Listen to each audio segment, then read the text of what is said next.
सुबह के 9 बजे आप देख रहे हैं न्यूज 18। आपके साथ मैं हूं कंचन डोगरा नेगी। इस वक्त की बड़ी खबर से आइए बुलेटिन का आगाज करते हैं। नुपुर शर्मा प्रकरण से जुड़ी बड़ी खबर है, जिसमें रुबीना खानम ने असदुद्दीन ओवैसी पर बड़ा हमला बोला है। उन्होंने कहा है कि जिस तरीके से भारतीय जनता पार्टी ने नुपुर शर्मा को निष्कासित किया है, ये भाईचारे के लिए बीजेपी का सराहनीय कदम है। लेकिन असदुद्दीन ओवैसी की पार्टी के नेता और विधायक देश के 100 करोड़ हिंदुओं का अपमान करते हैं, उन पर आपत्तिजनक टिप्पणी करते हैं। उन पर ओवैसी कार्रवाई क्यों नहीं करते? रुबीना खानम समाजवादी पार्टी की महिला सभा की पूर्व महानगर अध्यक्ष रह चुकी हैं।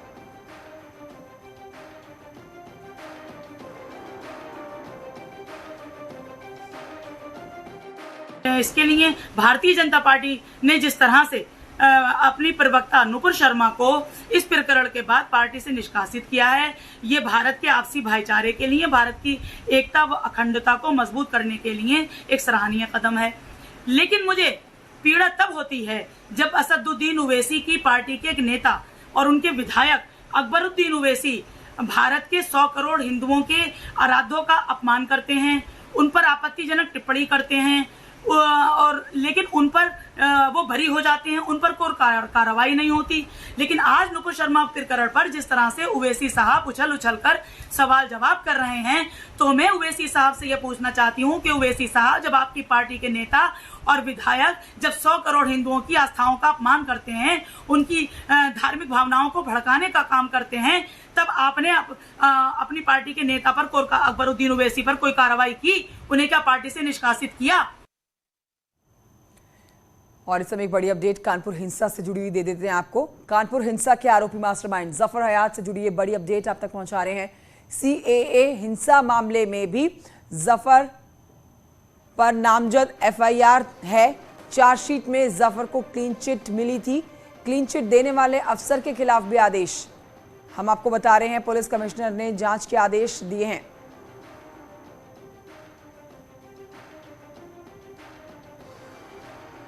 सौरभ और जानकारी के साथ इस खबर पर मौजूद हैं। सौरभ, ये एक बड़ी अपडेट सामने आ रही है कि सीएए हिंसा के मामले में भी नामजद एफआईआर है जफर के खिलाफ।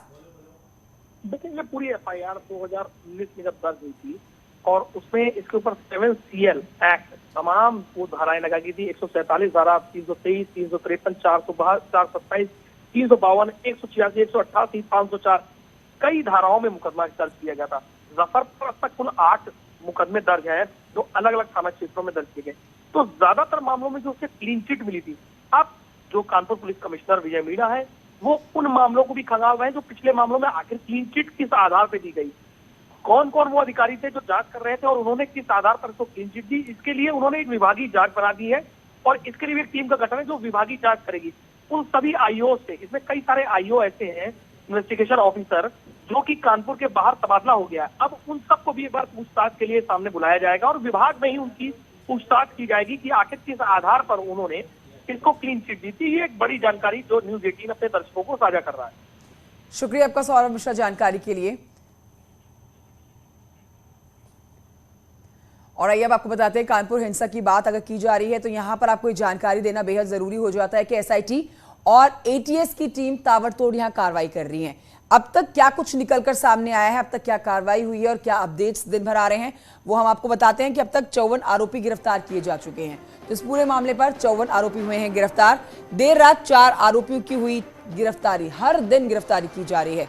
54 में कल देर रात 4 लोगों की गिरफ्तारी की गई है।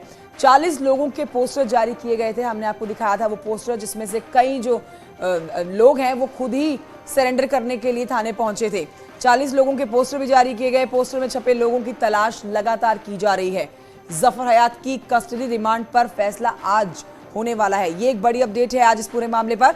जफर हयात की संस्था पर ईडी का शिकंजा हो गया है। अब देखिए, ईडी भी कार्रवाई करने वाला है। यहाँ पर पहले ही एसआईटी और एटीएस ने शिकंजा कसा हुआ है, अब ईडी भी इस पूरे मामले पर आ गया है। ईडी जफर के बैंक में आए हुए पैसों की जांच करने वाला है। तो ईडी की तरफ से ये बड़ी आपको अपडेट दे रहे हैं कि ईडी बैंक खातों को पूरी तरह से खंगालने वाला है। तो कानपुर हिंसा मामले के मास्टरमाइंड पर लगातार शिकंजा कसता जा रहा है। आज जफर हयात की कस्टडी रिमांड पर कोर्ट का फैसला आने वाला है। इसी बीच आपको बताते हैं कि ईडी जफर के बैंक अकाउंट खंगालने वाली है। आशंका है कि जफर हयात की संस्था की 3 अकाउंट में विदेशों से आए हुए करोड़ों रुपए हैं।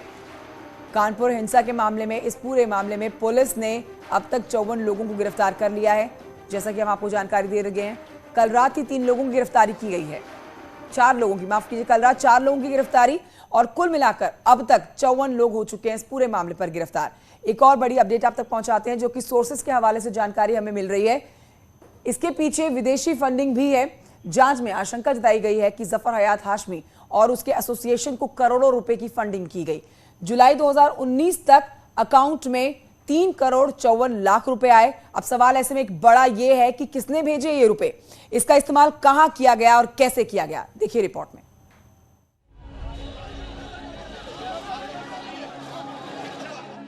कानपुर हिंसा और विदेशी फंडिंग।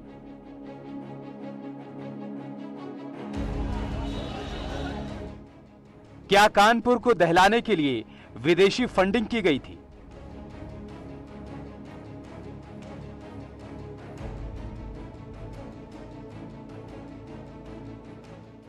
जफर हाशमी और उसके एसोसिएशन को विदेश से किसने पैसे भेजे? जफर से जुड़े एसोसिएशन के खाते से विदेशी फंडिंग का कहां हुआ इस्तेमाल? कानपुर हिंसा मामले की जांच जैसे जैसे आगे बढ़ रही है, कई नए सवाल सामने आते जा रहे हैं। जिन आरोपियों को गिरफ्तार किया गया, उनका संबंध एक ओर पीएफआई से जुड़ता जा रहा है, तो दूसरी ओर विदेशी फंडिंग की खबर ने हड़कंप मचा दिया है।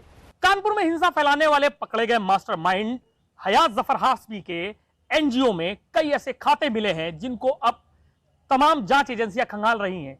इन खातों में 2019 से लेकर अब तक करोड़ों का ट्रांजैक्शन हुआ है और इस बात की तस्दीक की जा रही है कि आखिर ये पैसा कहां से आया और इसका इस्तेमाल किन किन चीजों में हुआ है। हयात जफर हाशमी से जुड़े खाते में विदेशी फंडिंग की आशंका है। जफर के एसोसिएशन को विदेशी फंडिंग की गई। 30 जुलाई 2019 को 3 करोड़ 54 लाख रुपए अकाउंट में आए। सितंबर 2021 को 98 लाख रुपए निकाले गए। अभी भी इस खाते में 1 करोड़ 27 लाख रुपए हैं। जिस खाते में पैसे आए हैं, वो खाता बाबूपुरवा इलाके के एक प्राइवेट बैंक में है। इसके साथ ही जांच एजेंसी को 2 अन्य खातों की भी जानकारी मिली। 2 खातों में 3 साल में 47 करोड़ 68 लाख रुपए का लेन देन हुआ है। 2019 में खोले गए 2 अन्य खातों में फिलहाल 11 लाख रुपए बचे हैं। ऐसे में सवाल है कि इन खातों में पैसे किसने भेजे और उन पैसों का इस्तेमाल कहां पर हुआ। फिलहाल सूत्रों की माने तो बैंक के 3 खातों में ये पैसे का ट्रांजैक्शन किया गया है, जो फिलहाल जांच जारी है। 3 खातों में 3 साल में 40 करोड़ से ज्यादा रुपए आए, लेकिन अब सिर्फ कुछ लाख रुपए ही बचे हैं। सूत्रों की माने तो हिंसा मामले में लखनऊ से गिरफ्तार यूट्यूबर जावेद की भूमिका भी काफी संदिग्ध है। विदेशी फंडिंग मामले में उसका भी नाम सामने आ रहा है। उस पर आरोप है कि उसने पहले भी अपने यूट्यूब चैनल के जरिए ऐसे कंटेंट परोसे जिसकी वजह से लोगों में नाराजगी बढ़ सकती थी। Bureau report, news 18। हयात का साथी यूट्यूब चैनल चलाने वाला जावेद भी एक बड़ी साजिश को अंजाम दे रहा था। यूट्यूब पर सीएए और एनआरसी के दौरान हुई हिंसा के तमाम वो वीडियो अपलोड किए गए थे और इन्हीं वीडियोस को देख करके ये पूरी हिंसा की ट्रेनिंग मिली थी। जो युवाओं ने जिस तरीके से हमला किया था, और ये पूरी ट्रेनिंग उन्होंने उसी यूट्यूब चैनल से ही ली थी, जिसके बाद अब जावेद गिरफ्तार है और फिलहाल उससे भी पूछताछ जारी है। कानपुर के सीमामऊ विधायक हाजी इरफान सोलंकी ने कानपुर वासियों से अमन चैन बनाए रखने की अपील की है। साथ ही ये भी कहा है कि अगर आपको कोई जबरन परेशान करता है तो आप मुझसे, अमिताभ या हसन रूमी से इसकी शिकायत कर सकते हैं। हम आपकी आवाज कमिश्नर साहब तक पहुंचाएंगे ताकि किसी बेगुनाह की गिरफ्तारी ना हो। आपको परेशान करता है तो चाहे आप हमें फ़ोन मिलाइए, चाहे अमिताभ भाई को फ़ोन मिलाइए या रूमी भाई को फ़ोन मिलाइए, हम तीनों को फ़ोन मिला के बताइए ये आदमी हमें जबरन परेशान करा, ताकि हम उनकी शिकायत सीधे पुलिस कमिश्नर साहब से। यदि कोई पुलिस वाला या पुलिस का मुखबर किसी को परेशान करता है, मैं पुनः कह रहा हूँ, या पुलिस वाला या पुलिस का मुखबर किसी को कोई परेशान करता है, तो आप बेफिक्र हो कि हमें रूमी भाई को या अमिताभ भाई को फ़ोन मिलाइएगा। हम लोग आपकी आवाज़ बन के पुलिस कमिश्नर साहब पास जाएंगे। कानपुर में हुई हिंसा के बाद से शाहजहांपुर जिले में भी सतर्कता बरती जा रही है और इसी के चलते शाहजहांपुर की पुलिस लाइन में पुलिस कर्मियों को दंगा नियंत्रण का रिहर्सल करवाया गया है। पुलिस लाइन में दंगा नियंत्रण के साथ ही हथियारों को चलाने, आंसू गैस के गोले फेंकने और घायलों को किस तरीके से भीड़ से निकालकर अस्पताल पहुंचाया जाए, इसके गुर सिखाए गए हैं। शाहजहांपुर की पुलिस लाइन में दंगा नियंत्रण करने की मॉक ड्रिल में 2 टीमें बनाई गई हैं। एक टीम को पुलिस पर हमला करने की जिम्मेदारी दी गई है और दूसरी टीम को बचाव की जिम्मेदारी दी गई है, ताकि ये जाना जा सके कि पुलिस दंगे में कितनी सतर्क है। कि बिना किसी दिक्कत दुश्वारी के हम अपने ड्यूटी को बखूबी अंजाम दे पाएँ। इसके लिए अलग अलग पॉइंट्स डिसाइडेड हैं ऑलरेडी, जहां जिसको पहुंचना होगा और उसके बाद क्या कार्रवाई करनी है, किसके निर्देश पे करनी है, कितनी करनी है, कैसे करनी है, इसका एक मॉक ड्रिल आज कराया गया है, ताकि लोगों के अंदर ये मसल मेमोरी में चला जाए कि हमें ऐसा रिफ्लेक्स देना है, इस तरह का रिस्पांस देना है। ऐसा नहीं कि किसी एक विशेष कारणवश कराया जा रहा हो। एक पुलिस की प्रोफेशनलिज्म को एनहांस करने के लिए, एक जो अपनी कार्यदक्षता है उसमें बेहतरी करने के लिए ये मॉक ड्रिल कराया गया। और इस वक्त एक बड़ी खबर आ रही है। नुपुर शर्मा, नवीन कुमार जिंदल पर एफआईआर दर्ज की गई है। दिल्ली पुलिस ने दर्ज की है एफआईआर। नफरत फैलाने के आरोप में केस दर्ज करा है। सबा नकवी, गुलजार अंसारी पर भी एफआईआर। मुफ्ती नदीम, अब्दुल रहमान पर भी केस दर्ज हुआ है।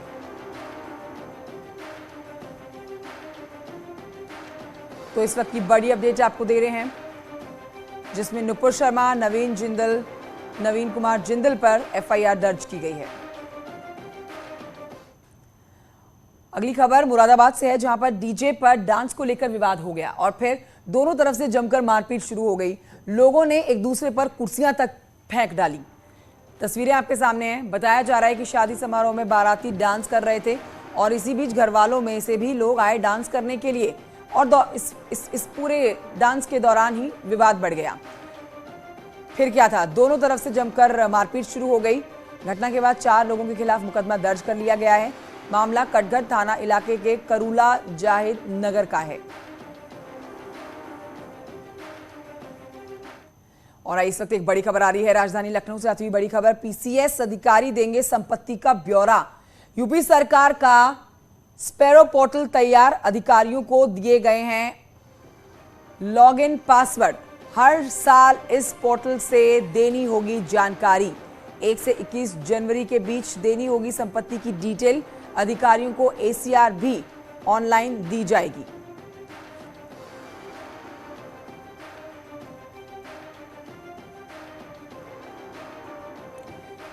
नोएडा अथॉरिटी की बड़ी कार्रवाई। अजनारा हेरिटेज सोसाइटी में एक्शन। कई दुकानें, फ्लैट और जिम सील। बिल्डर की मनमानी और इस पर अथॉरिटी की कार्रवाई। पावर और आईएफएमएस फंड ट्रांसफर नहीं करने पर हुई कार्रवाई। सोसाइटी के लोग मेंटेनेंस पर हस्तांतरित करने की लंबे वक्त से मांग कर रहे।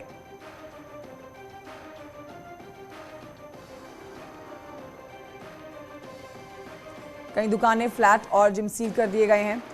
हम आपको इस वक्त खबर बता रहे हैं। बिल्डर की मनमानी पर अथॉरिटी की ये कार्रवाई देखी गई है। एक छोटे से ब्रेक के लिए रुकना होगा, जल्द लौट रहे हैं।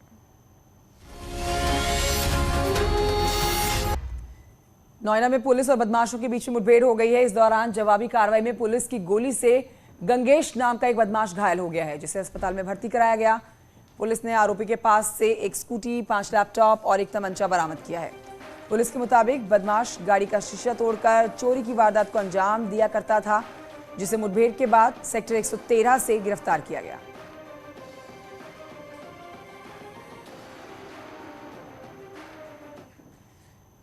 मथुरा के थाना वृंदावन इलाके में बिजली चोरी रोकने गई टीम पर महिला ने लाठी से हमला कर दिया और इस हमले में कर्मचारी के सिर में चोट आई है। घटना के बाद मामले की शिकायत कोतवाली में कर दी गई है। इस पूरे मामले का बिजली कर्मचारी ने वीडियो बना लिया, जिसके आधार पर पुलिस मामले की जांच कर रही है। मामला आपके सामने है। इन तस्वीरों में आप देख सकते हैं महिला किस तरह से हमला करती है। तुम कर लो जो कुछ करना है।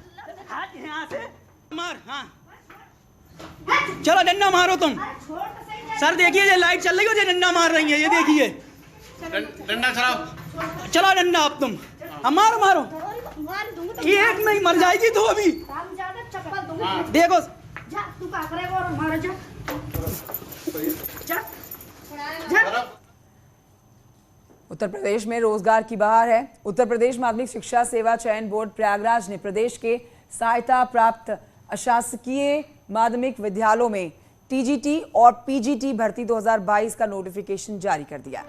ऑनलाइन आवेदन आज यानी कि 9 जून 2022 से शुरू होगा। ऑनलाइन आवेदन के अलावा किसी भी अन्य माध्यम से स्वीकार नहीं किए जाएंगे। आवेदन की अंतिम तिथि 9 जुलाई 2022 है। ऑनलाइन आवेदन उत्तर प्रदेश माध्यमिक शिक्षा सेवा चयन बोर्ड की वेबसाइट पर जाकर करना होगा।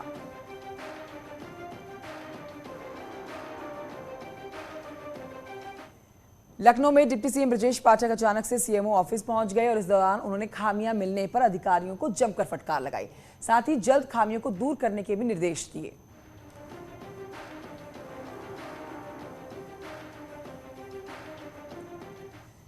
बाराबंकी के जेलर के साथ ही 4 और जेल कर्मचारियों को सस्पेंड कर दिया गया है। Jailer Haribakhsh Singh, deputy jailer Ashutosh Mishra, head jail warder Rajesh Bharati और वार्डर सुरेश कुमार सस्पेंड किए गए हैं। जेल मंत्री धर्मवीर प्रजापति को बाराबंकी जेल के निरीक्षण के दौरान जेल मंत्री को खामियां मिली थी। जेल में खाने की क्वालिटी खराब थी और कैदियों को कम खाना दिए जाने की शिकायत भी मिली थी। जेल मंत्री ने खुद भी जेल का खाना खाया था।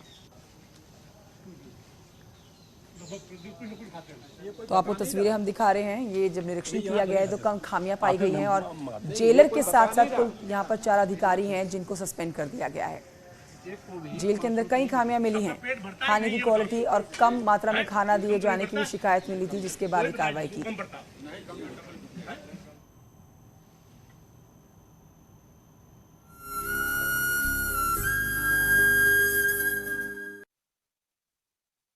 गंगा दशहरे के मौके पर जगह जगह लोग गंगा और दूसरी नदियों में स्नान कर रहे हैं। हम आपको 4 जगहों की अब तस्वीरें दिखाने जा रहे हैं। आप देख सकते हैं मेरे आसपास 4 तस्वीरें हैं प्रयागराज, चित्रकूट, संभल और शाहजहांपुर की। सभी जगहों पर लोग सुबह से ही आस्था की डुबकी लगा रहे हैं। प्रयागराज में श्रद्धालुओं की भीड़ देखी गई है। साथ ही आपको बताएं कि श्रद्धा का सैलाब हर तरफ उमड़ा हुआ है।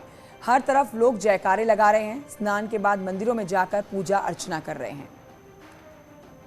तो आज गंगा दशहरा है, जिस पर आपको बताएं तमाम नदियों के किनारे या फिर खास तौर पर गंगा के किनारे लोग पहुंच रहे हैं और आस्था की डुबकी लगा रहे हैं। आप मेरे आसपास इस समय जो तस्वीरें देख पा रहे हैं उनमें आप साफ तौर पर देखेंगे कि जन सैलाब उमड़ा हुआ है। आज के दिन का बेसब्री से इंतजार करते हुए लोग आस्था की डुबकी लगा रहे हैं गंगा नदी में। सीतापुर से खबर है अगली, जहां पर नेशनल हाईवे 24 पर हुआ है भीषण सड़क हादसा। मजदूरों से भरी हुई तेज रफ्तार वाली प्राइवेट बस पलट गई है। हादसे में 15 मजदूर गंभीर रूप से घायल हुए हैं। पुलिस ने सभी को जिला अस्पताल में भर्ती करा दिया। बस कुशीनगर से चंडीगढ़ जा रही थी।